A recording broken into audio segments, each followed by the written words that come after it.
missiles and surface-to-air missile batteries.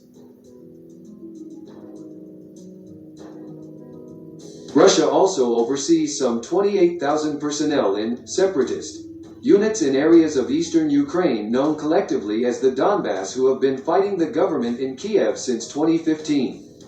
Though the Kremlin denies it, the evidence is clear that a substantial portion of these forces is simply regular Russian military units deployed on Ukrainian soil. There are also strong links between Russia's intelligence services and ostensibly local forces. It's not clear exactly how much additional Russian military hardware is actually heading towards the border with Ukraine, but there are reports that the deliveries are substantial enough to have disrupted the movement of other goods via rail, such as agricultural tractors, in the country, according to the Kommersant newspaper. The Russian Ministry of Defense did not respond to Kommersant's queries on the matter and, interestingly, the outlet's sources within the country's defense establishment denied the claims that large numbers of flatbed railcars have been requisitioned from state railroad operators for military use.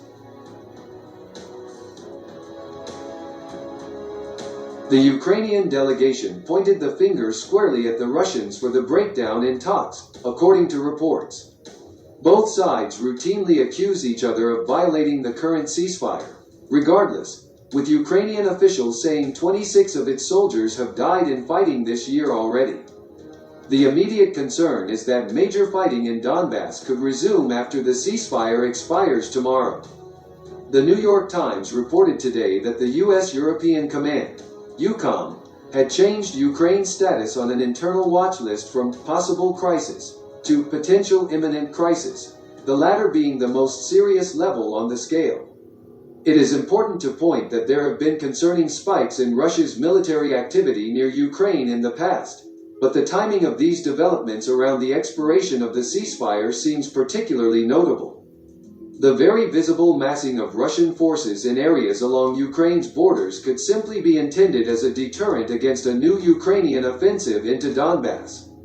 At the same time, if a new round of large-scale fighting were to erupt in eastern Ukraine, there is also the possibility that Russia might seek to change the status quo around areas presently occupied by separatist elements to put additional pressure on the government in Kiev.